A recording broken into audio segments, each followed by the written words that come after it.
And now we are going to begin the formal presentation, and I'm handing this over to Akeia.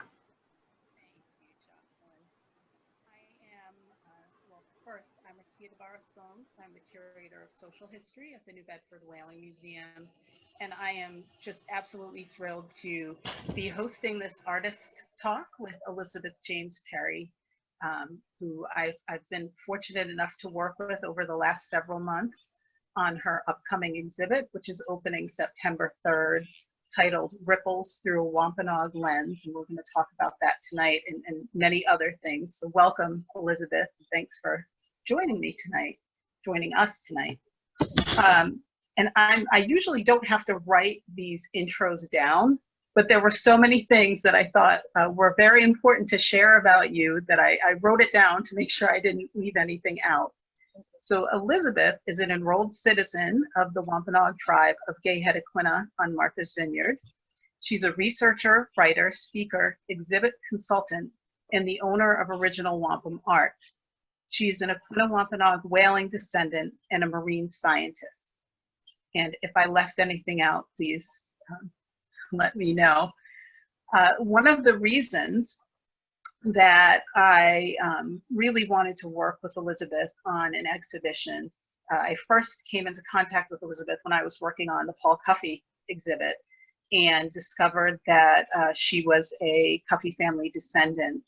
And she made an absolutely beautiful traditional Wampanoag basket for that exhibition because we felt it was really important to have some objects that reflected his Wampanoag heritage, and so we're very grateful to have that piece in the exhibit.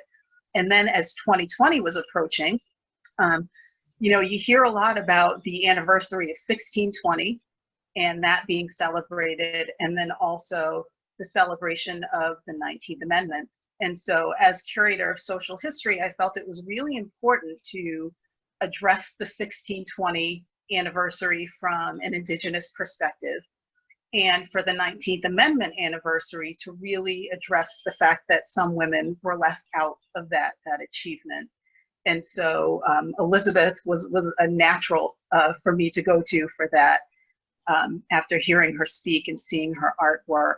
And so Elizabeth's exhibit is part of our Common Ground project, where we're really trying to be inclusive and represent the community, our surrounding community in Greater New Bedford. And so, Elizabeth, based on the 1620-2020 sort of thinking behind coming to you for an exhibition, what would you like to say about those two dates? Wow, well, that's quite a way to open. Wanikisak, everybody. Natasawi, Elizabeth James Perry. I'm a member of the Aquinnah Wampanoag community on Martha's Vineyard. And I have family ties to actually many Wampanoag communities throughout our territory in Eastern Mass and Eastern Rhode Island.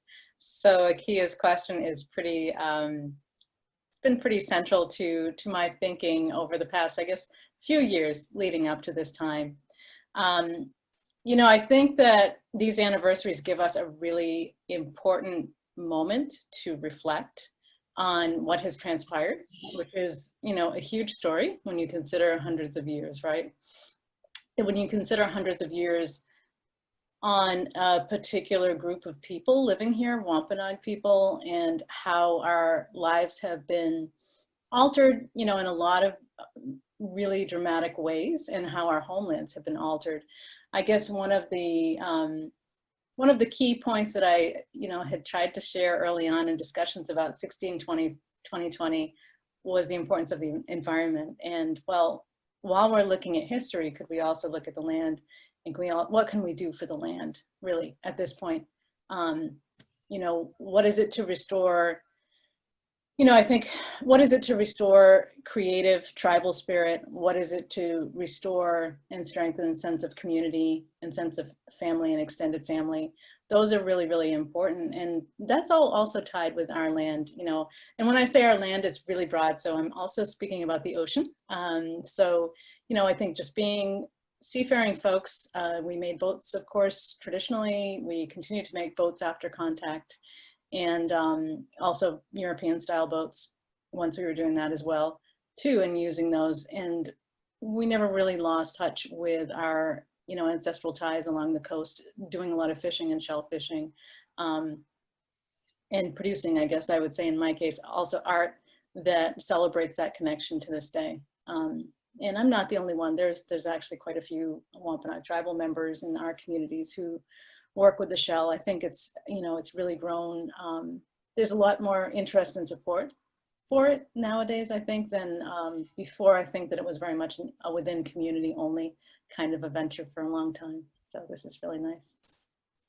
And one of the things that I think people will notice when they visit your exhibition is, as I said earlier, you're a marine scientist and an artist.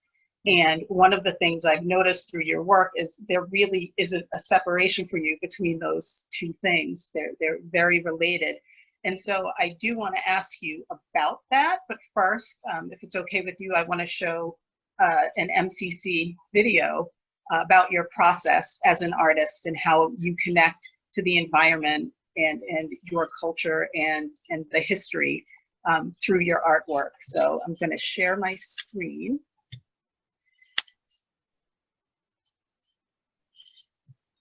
So that everyone can see that, and hopefully everyone can see my screen.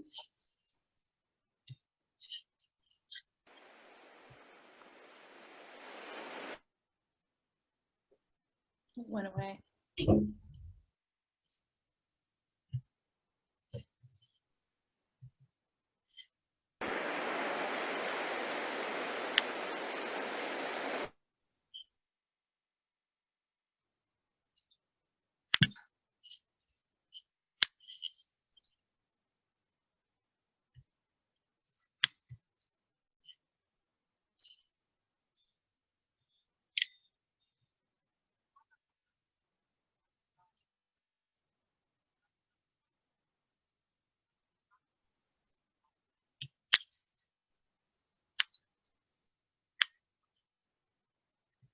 Shells. They're very hard to drill.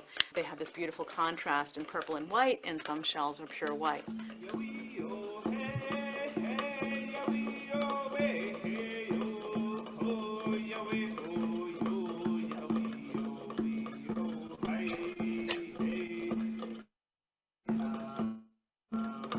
Culturally, we use both the purple and the white to carve into the beads, to weave into belts and to weave into collars and strands, and also shape them into various abstract shapes and animal effigies and things like that.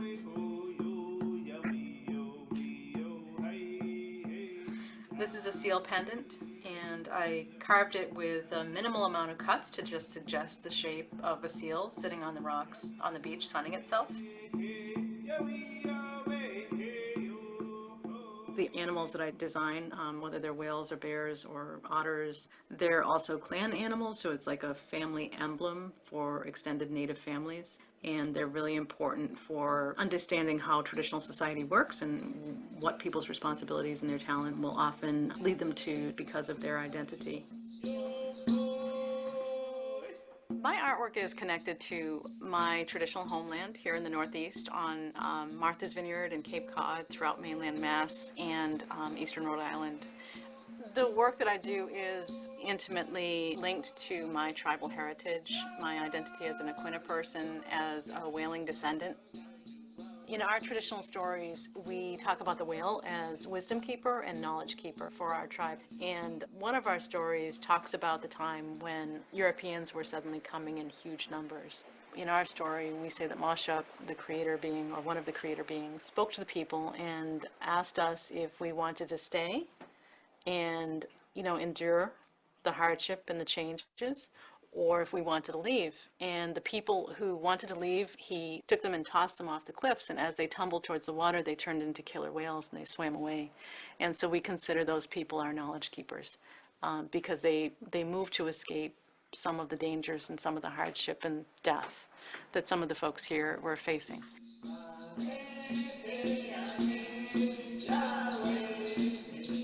I think creative people are sensitive people. We pick up a sense of things and the spirit of things through our hands.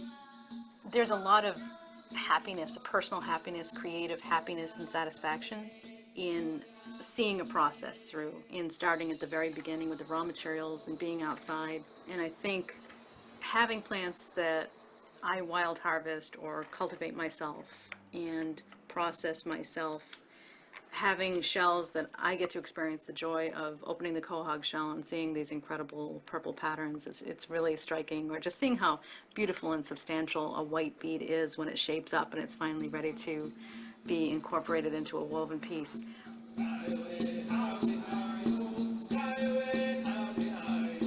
For Wampanoag people, our traditional arts involve using local bark or bast fibers, also plant bast. So the milkweed is a really common plant in the Northeast and really practical for doing finer textiles. We always go out in the wintertime to harvest the milkweed stalks. They've reached their full height and their maturity, and the pollinators, various indigenous bees, introduced bees, hummingbirds, butterflies, all get a chance to use the plant in the way that they do for their life cycles. So it's peeled from the stalk, processed, spun, dyed, and then woven into a variety of different things, sashes or a skirt or a nice bag for your personal effects. I like to get nice tall milkweed, like my height. I start at one end of the stalk and I peel the fibers down the whole length of the plant. And once you have a lot of the fibers, you keep them nice and parallel. You start to take those parallel fibers and you have to break down any of the remaining outer bark that's kind of waxy, that clings to the nice silken fibers of milkweed. And then it's time to draw them out and start doing your spinning. You need to give them a twist because the twist then gives it a certain body and a certain strength.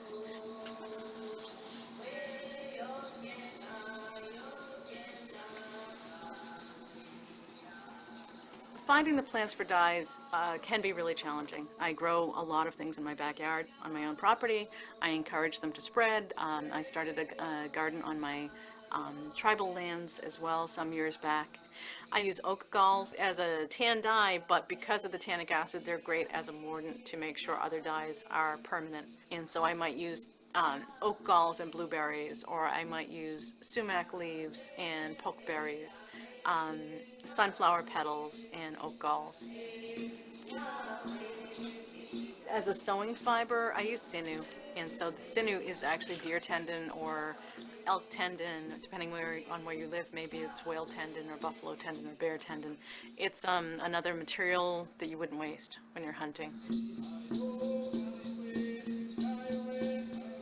Our art is our way of honoring places and honoring the rest of the beings in our homeland. And teaching traditional arts is really important because cultural arts contain so much sophisticated traditional ecological knowledge that has gone into making those arts what they are, and that's knowledge accrued over countless thousands of years.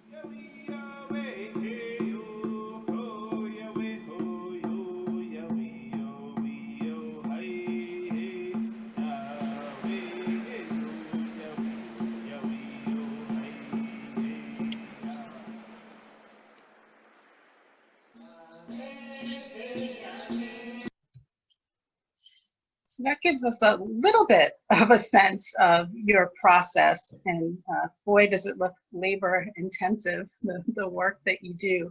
But before showing that video, I was, again, just thinking about you as an artist and you as an environmentalist and you as a marine scientist, and how all of those things are, you know, no pun intended, woven together through your work. And I wonder, you know, if you want to talk about that a little bit or express that to us. Yeah, well, I think I started to intimate in the video a little bit that there's a lot of what we call TEK that goes into native arts practices. You know, whether it's working with shell or stone or working with spinning fibers and weaving cloth and bags and belts and things like that. You have to have a knowledge of your homelands, where, you know, the distribution sort of question, where are things found? What season is best to gather them? How specifically do you need to process this particular root versus that berry versus this mineral for a dye? Does it require heat? Is it a sun dye? Is it going to be permanent, or is it going to need to be re-dyed or refreshed down the road? So all of those things go into it. So in terms of like science, there's sort of what we perhaps think of as conventional modern science or Western science, which I also have a background in.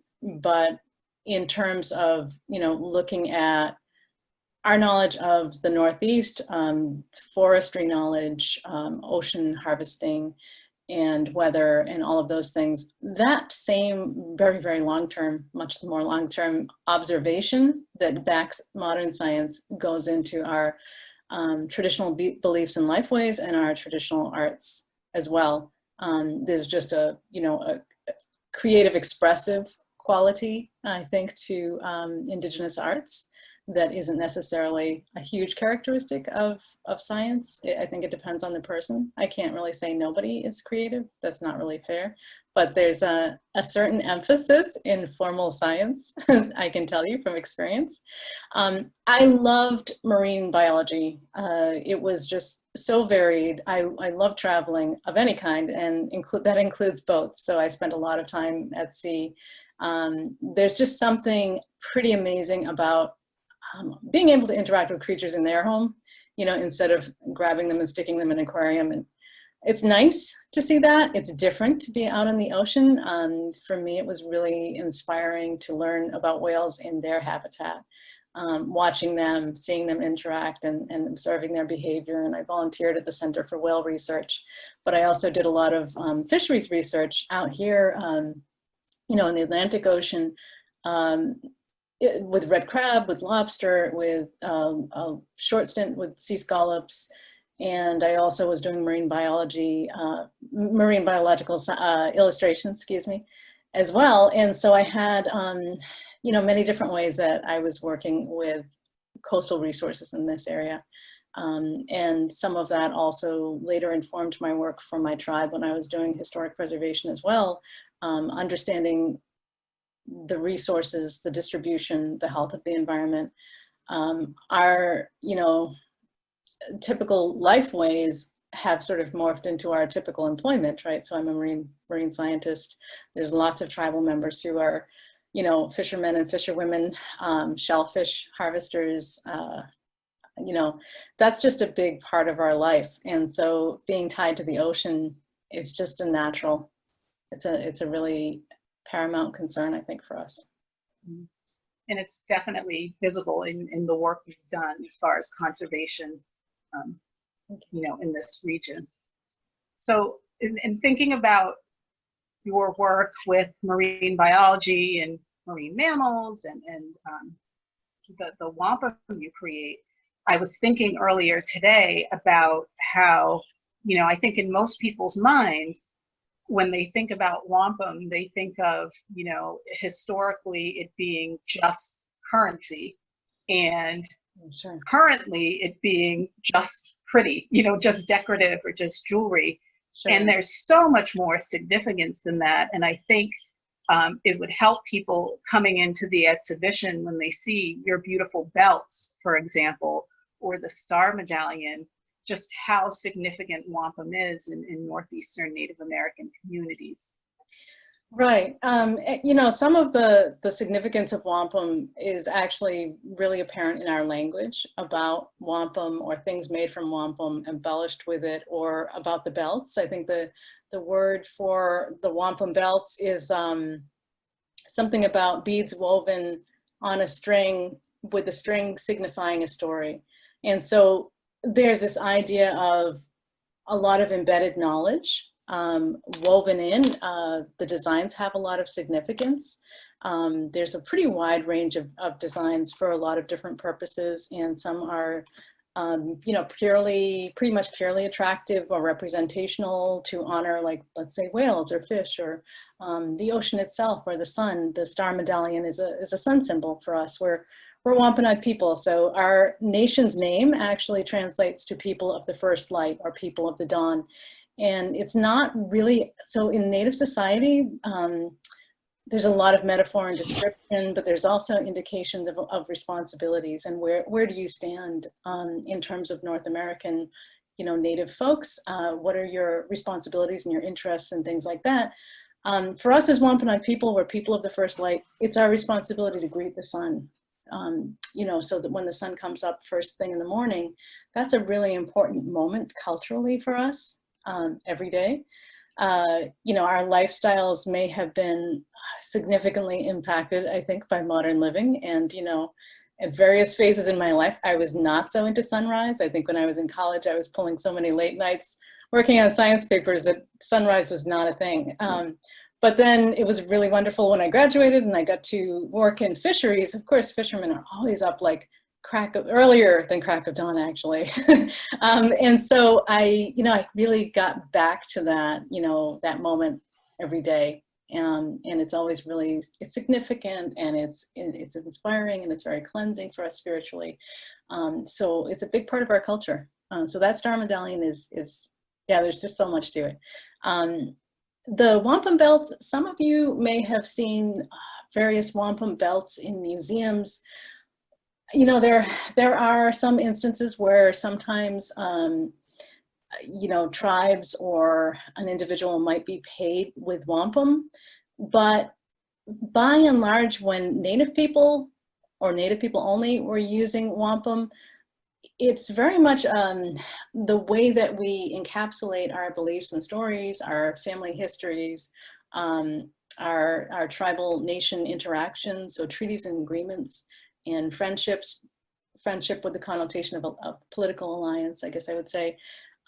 Those all get incorporated into this really wholesome material that comes out of the ocean that we depend upon for our sustenance. I mean, tons of Wampanoag people I know always are eating fish, always are eating shellfish. Back in the day, we were eating whales and seals too. You know, that's obviously changed. But it's still a huge part of our life, spending time on the beach. You know, even when we have our powwow at Aquinnah in September, we won't unfortunately have it this year because of, that's another thing about 2020, right? The pandemic that we're all dealing with.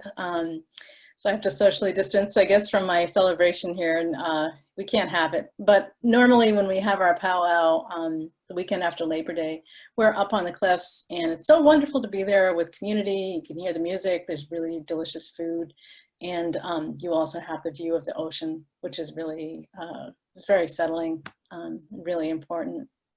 It's a very, I think Aquinnah is a really unique place. The cliffs are multicolored. The clay itself is pretty unique and really, really ancient. And so it's visually very striking, and it's a big part of our identity, and we consider those cliffs as a living entity. So they're treated, you know, I think that there's just a different attitude maybe towards nature in Native traditions. And so that would be, I guess, one example of it.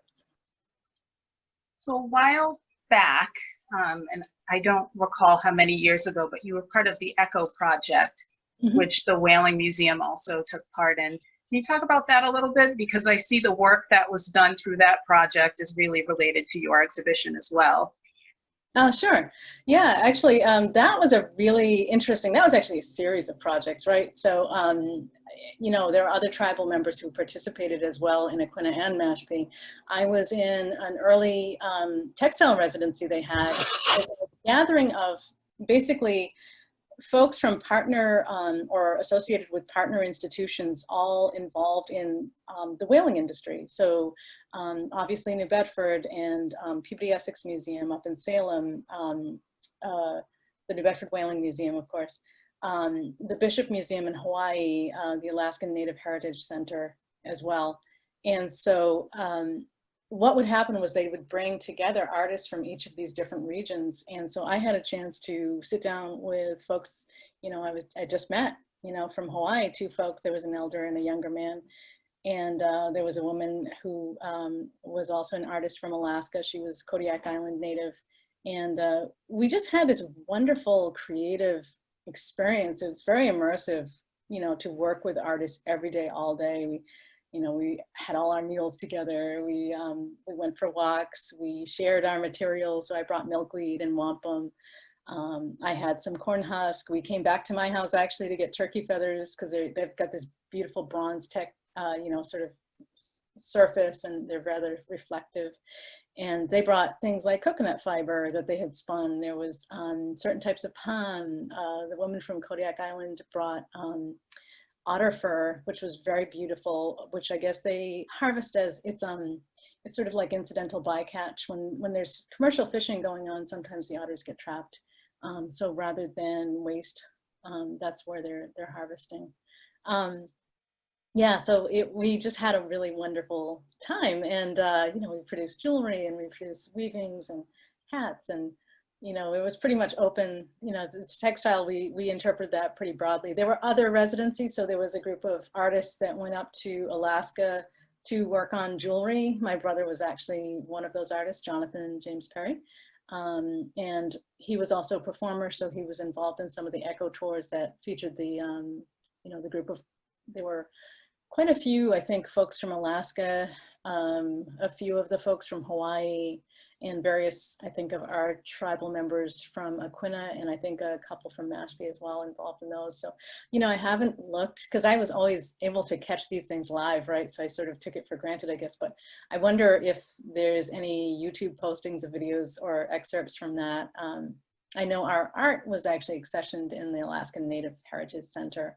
So you have to travel a ways to see it, but who knows, maybe there are collections online, I'm not sure. Yeah, I'll have to check that out and see if we can find it on YouTube or through, you know, institutions in Alaska. And you just reminded me as you were speaking that you come from this wonderful, you know, family of artists, and that these traditions have been passed down. So I mentioned earlier that you made this beautiful basket for our Paul Cuffey exhibition, but forgot to mention that your mother and your brother were singers at the ribbon cutting for Cuffey Park. And, you know, I went up to your mother afterwards and told her, I don't know what you were singing, but it brought tears to my eyes. And she said, that's exactly the response you should have had.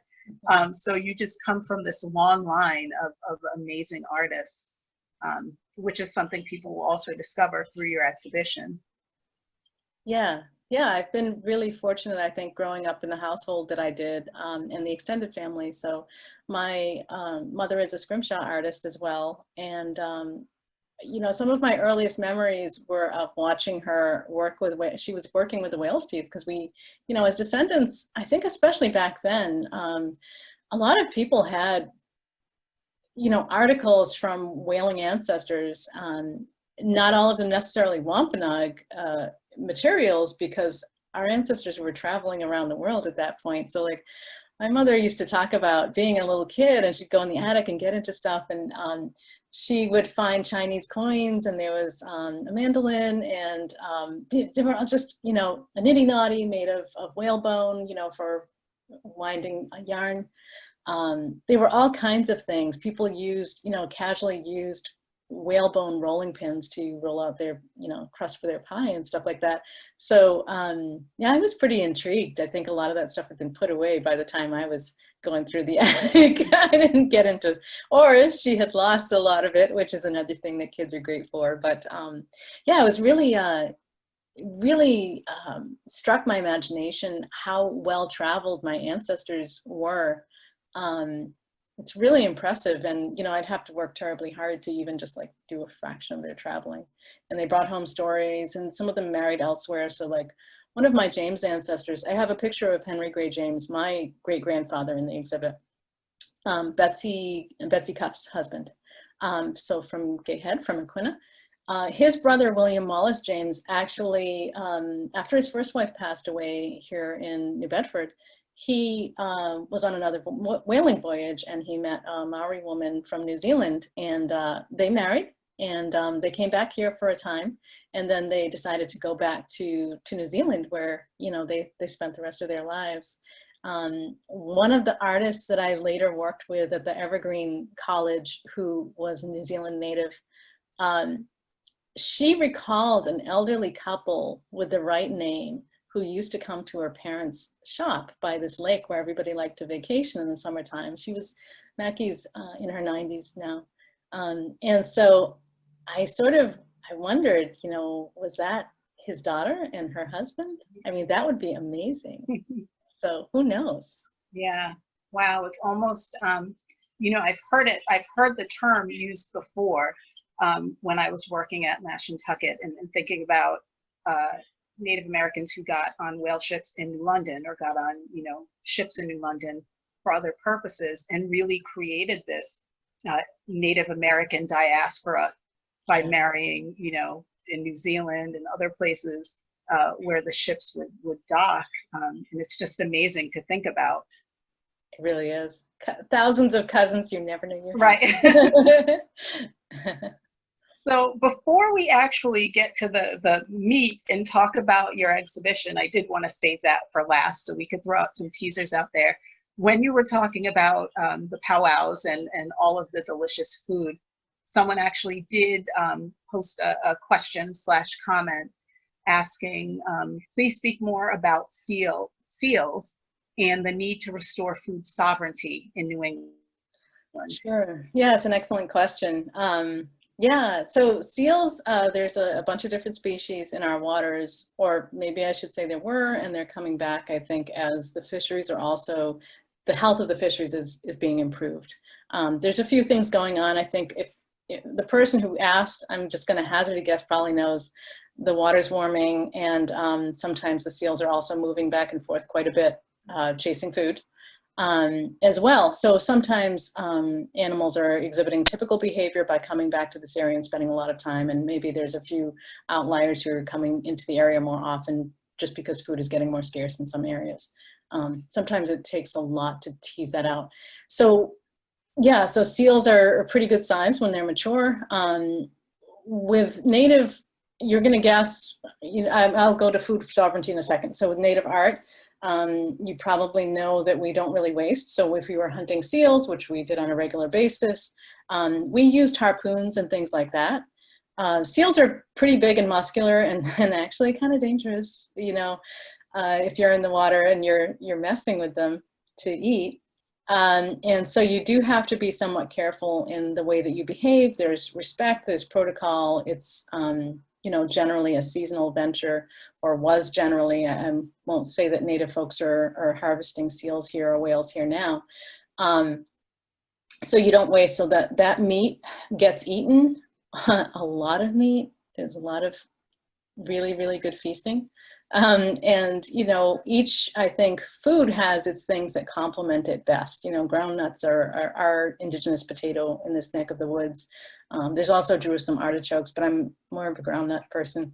I grow them in containers actually in my backyard because I can't live without them. You know, there's different seasonings and things like that. You can make a really good steak. You could dry it and smoke it, and then have it as a seasoning and succotash. So corn, beans, and squash, which is a really good complete protein actually that you can make out of just vegetables. And so, yeah, so that was a really important part of our diet, and it's actually really rich in iron and things like that. So I sort of look at Wampanoag people now, and I just sort of wonder health-wise where we would be if we still had our indigenous diets. Maybe I'll never know. It's really hard. There is the possibility, certainly, of restoring the habitat and also doing indigenous gardening. So you can use horticulture to cultivate so many of the foods. Corn, bean, squash, Jerusalem artichoke, chenopodium was a big, it's like basically lamb's quarters, the green, wild onions. Geez, there's so many things, you know, that's almost a separate talk. But then there's a lot that grows wild, and there's sort of benefits to having that wild grown. You've got the rich forest soils, and you know, if you're lucky, an area without a lot of pollution. I think the challenge is always, you know, keeping your garden far back from the road and planting screens of maybe shrubs or trees to kind of protect them further.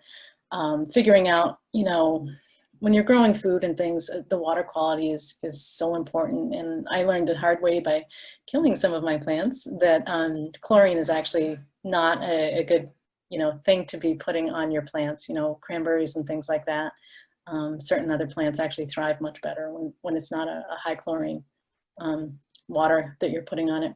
So there's just things about environmental restoration that are extremely important that go hand in hand with our restoring food sovereignty, with our restoring our diets, and I think restoring our health. I mean, one of my strongest mentors, my cousin Nanapashmet, died in his early 40s of diabetes. That's so common with Native people.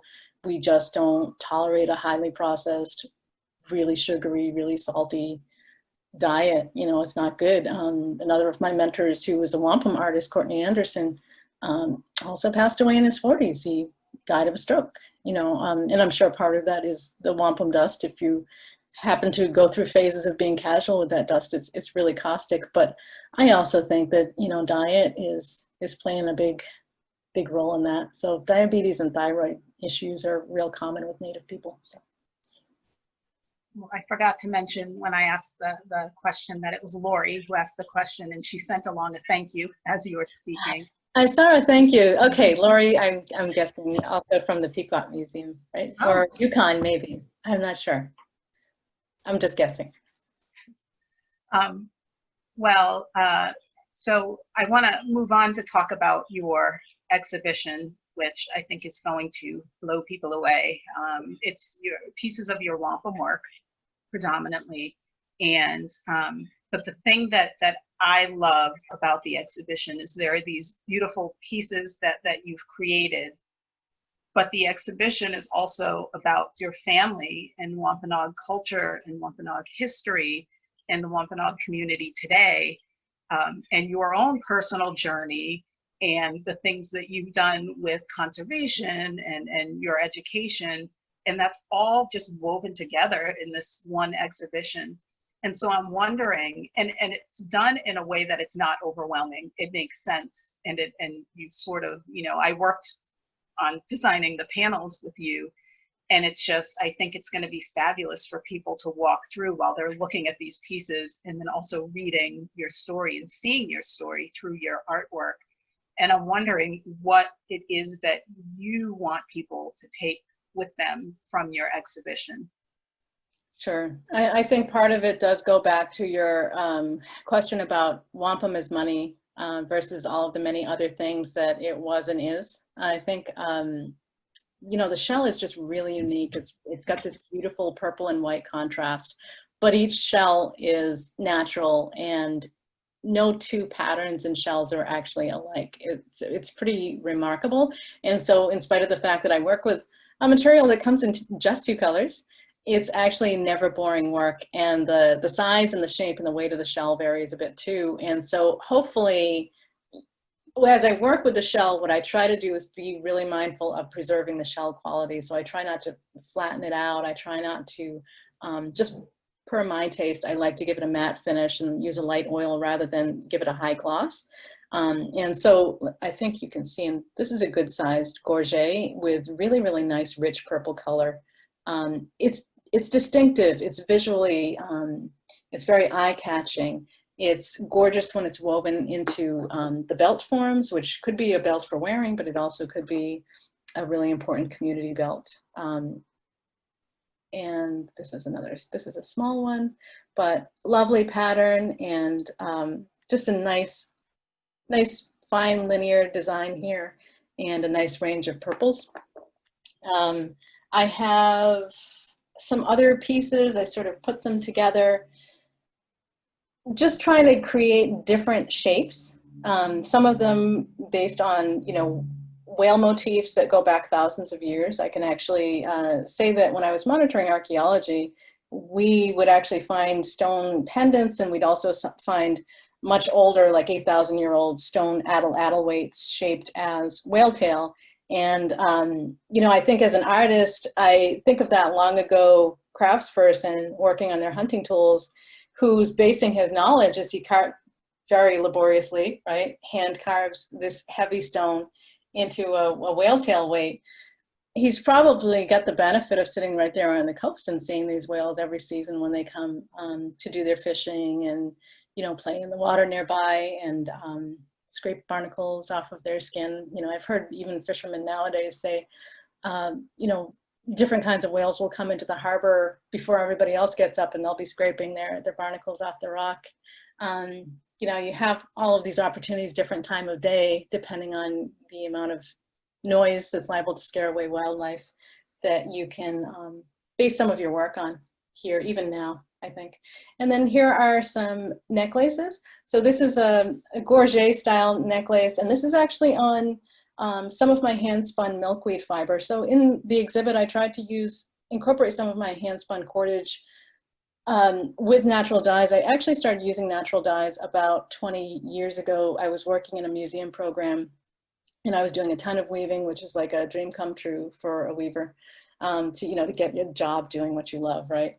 It's rare. And so I was loving doing all of this weaving. I was making regalia for native interpreters, and I would find that I coughed every day, and it had something to do with the yarns, and I started researching the chemicals that go into the yarns and lack of environmental controls. And, these are chemicals that just wipe out the fish population if they happen to leak into rivers and things like that.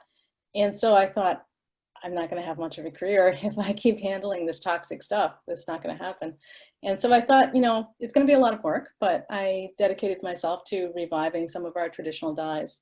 And so I think that the color palette's actually pretty unique, but I think it resonates quite nicely with the natural shell, or if I'm using soapstone, or if I'm using also some deerskin or moose. So on this side, there's a Bear and Mother Earth pendant on hand-smoked, hand-spun deerskin. So I two-plied the deerskin and treated it as like a fiber. And this is actually smoked moose on this side. And so I'm just gonna lift this, it's a little bit awkward.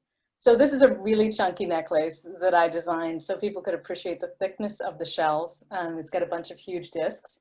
And then I hand spun a two-ply of smoked moose, which moose is actually difficult to get because hunters usually tell me when I ask for the hides, if you're gonna carry it yourself, yeah, you can have it. So, it obviously doesn't happen very often. But it's an example of the diversity, I think, in our art. So using the shells, if you're hunting whales, you'd be tanning that hide. You'd split it maybe to make it a little finer, but we used whale hides. We used whale sinew for sewing. We used the bone and the teeth, obviously, as well, and ate the meat. So same with seals, we wouldn't waste. I'm not used to doing this. So you can see that this is an inscribed pendant. This is a bird design, actually, that I've carved into a pretty nice, thick, substantial tag-shaped piece. And then for variety, I decided to string it with bone hair pipe and wampum. And there's actually buffalo bone buffalo horn, that's been carved into beads as well. And I just like the way the materials kind of resonate with each other. There's nice color contrast, they complement each other. And so it's sort of an interesting experience to think about where all the materials come from, all the stories behind how you got those materials, or learned about how to work with them and things like that. There's a lot. It's wonderful how it's such a reciprocal process, and it's a process where nothing goes to waste. That's perfect, right? Yes, yeah, it's the sustainability piece. I really enjoy talking about that when I do school programs and things. I think it's really important, but I also think we can demonstrate that's possible. It's not impossible to be really conservative with your materials and not waste and not over harvest and things like that. Plan for, 7-generation planning. It's not just a nice saying. It can be done. We could do that. So. Yeah, we definitely see it in your work. Thank you. I have another comment from Wanda. Elizabeth, my mother was born and raised on Martha's Vineyard. I'm Carol Vandal's first cousin. Oh, okay. Mona Vanderhoop and my mother were best friends. I remember the powwows from my childhood. My mother's father was a whaler from Cape Verde who came to New Bedford, met my grandmother in Nantucket, and they raised their family on the vineyard. Your work is beautiful and inspiring. Oh, wonderful. Nice to meet you virtually. I know Carol, so this is really cool. Thank you. And so we are just about at Q&A time. And so I don't know if you have anything that you wanted to add about the exhibition before I open it up to questions, Elizabeth. Otherwise, I will start inviting questions in the chat. I think, if I made one small comment, it's been really nice working with the New Bedford Whaling Museum. It's really important to me and really close to my heart and really significant. And it's been nice to reaching out to folks to let them know about the exhibit, because so many folks from all over have said, that's my favorite museum. So it's just really nice to hear. Well, we're really lucky to be able to work with you, and I'm honored to be able to work with you on this exhibition. It was a wonderful process working with you as an artist. Thank you. And so now I will open it to any questions in chat. I'll give you a few minutes to type up your questions if you have them, or comments for Elizabeth. I would definitely encourage you to see the exhibit. Again, it's opening on September 3rd, which is next Thursday. And not only is it some examples of her beautiful wampum pieces, but also on the panels throughout the exhibit, you'll see some images of Elizabeth's family, some stories about Elizabeth's family, and again, her story as an artist, you know, from, as she said earlier in this talk, watching her mother and her aunts when she was younger to doing her own work in her adulthood. It's a really amazing story, and it's amazing to read it while looking at her art.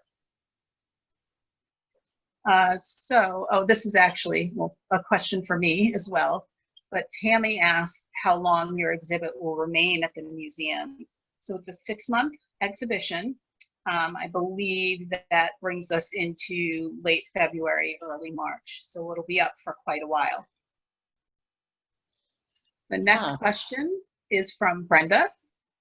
I understand powwow this year will not take place, but is there a website that will list future events? Yes, I believe, so our tribal website, which we've recently updated, actually, there's a lot of info on the different departments and different projects, and we usually list our annual social and our powwow there for the September powwow. There's also more broadly the wanderingbull.com, which is an art supply craft store. They actually have a comprehensive list of Native American powwows throughout New England, so they're worth checking up. I think they usually post it online. They used to mail it out, but you can find that too. You said that's Wandering Bull? Mm-hmm. The wanderingbull.com. Mm-hmm. So I'm gonna type that into the chat so that. Okay, thank you.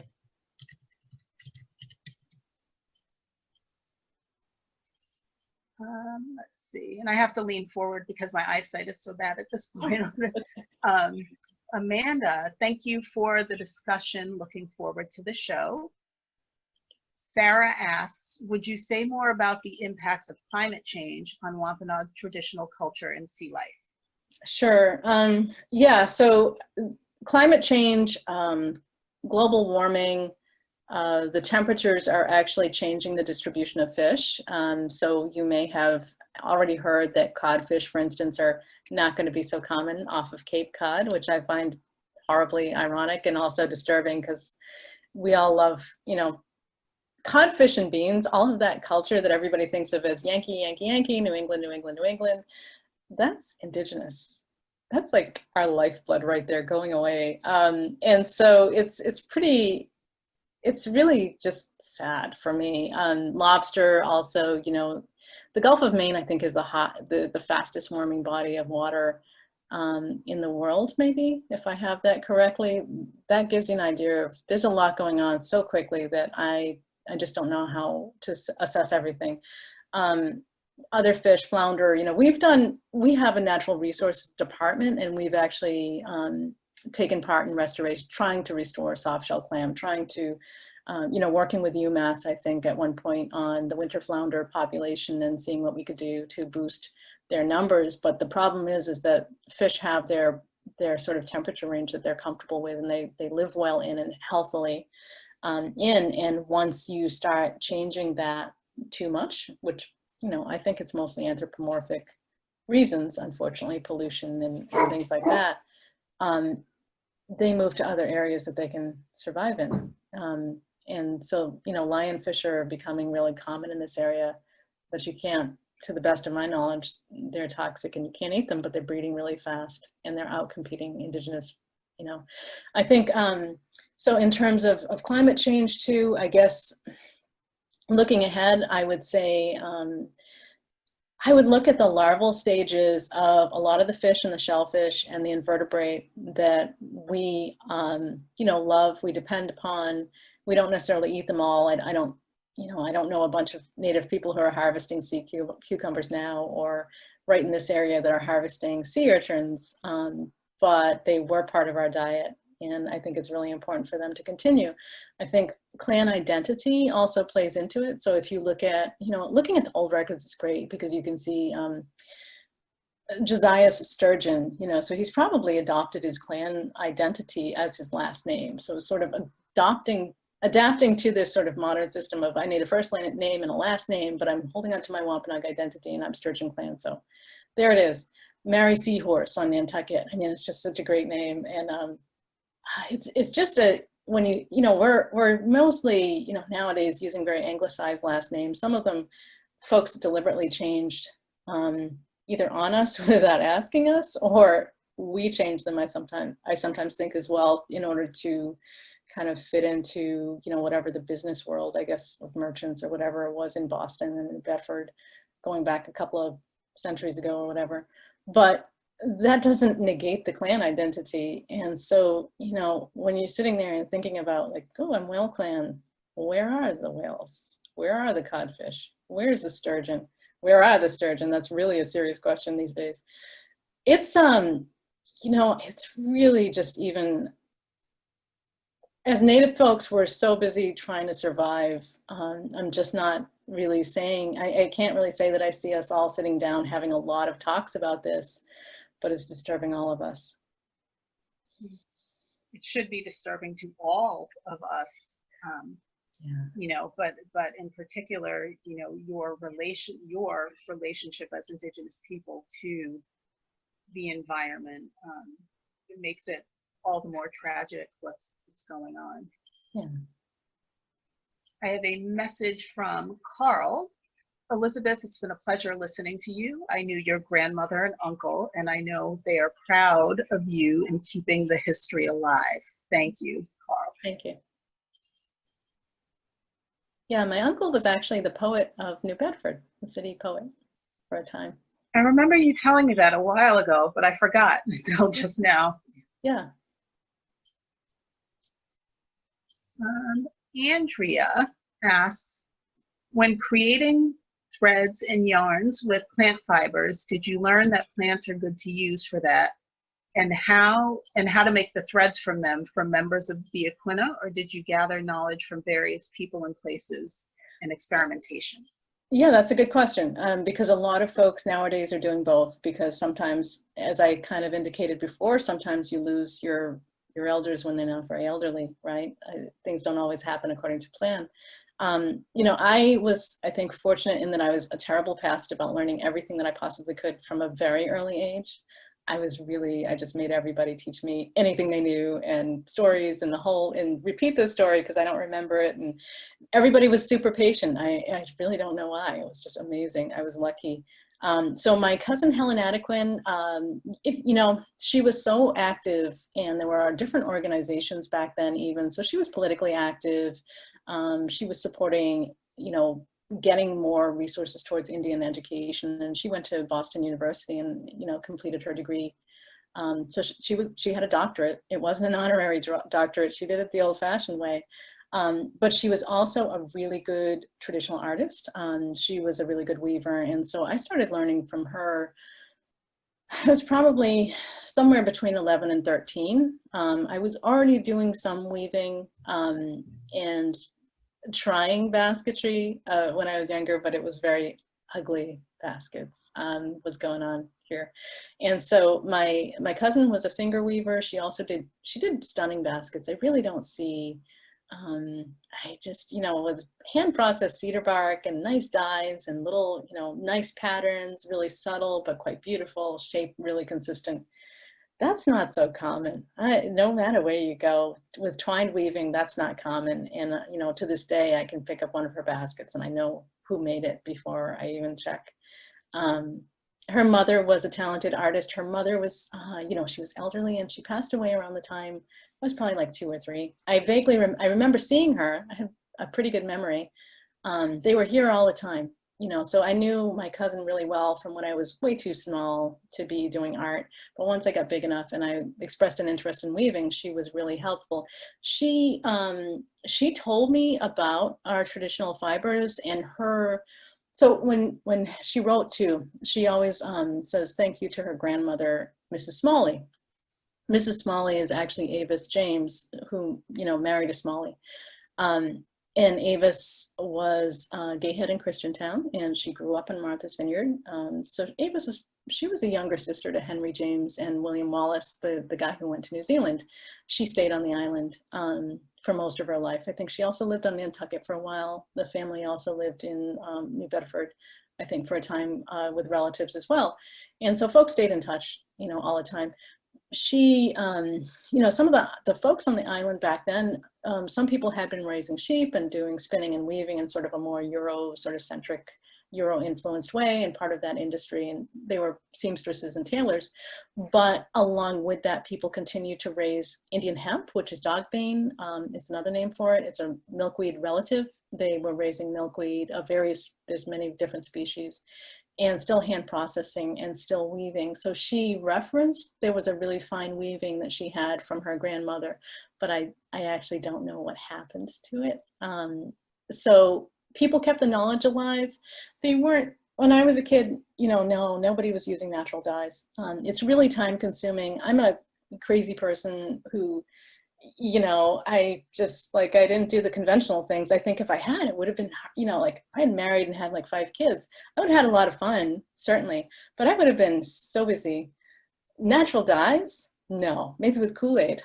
That's as good as it would have gotten. I admit, you know, I only have so much energy. So I really dedicated myself to this and made a lot of sacrifices, but it's been incredibly satisfying. So.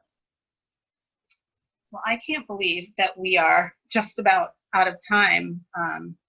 And I should just say, as I was listening to you speak, and you said you were a pest when you were little, thank goodness you were a pest and absorbed all of that, because I think a lot of us in our youth take the things that you were so concerned about for granted. And, you know, people try to tell us stories and teach us the ways of our ancestors or the ways, you know, of our grandparents. And as kids, we kind of don't pay attention. So thankfully for us, you paid attention. And I think that people will see the benefits of that through your exhibition. So I just want to thank you for sharing this presentation with us tonight and for working with us on the exhibition in the Whaling Museum. Thank you very much. I enjoyed it.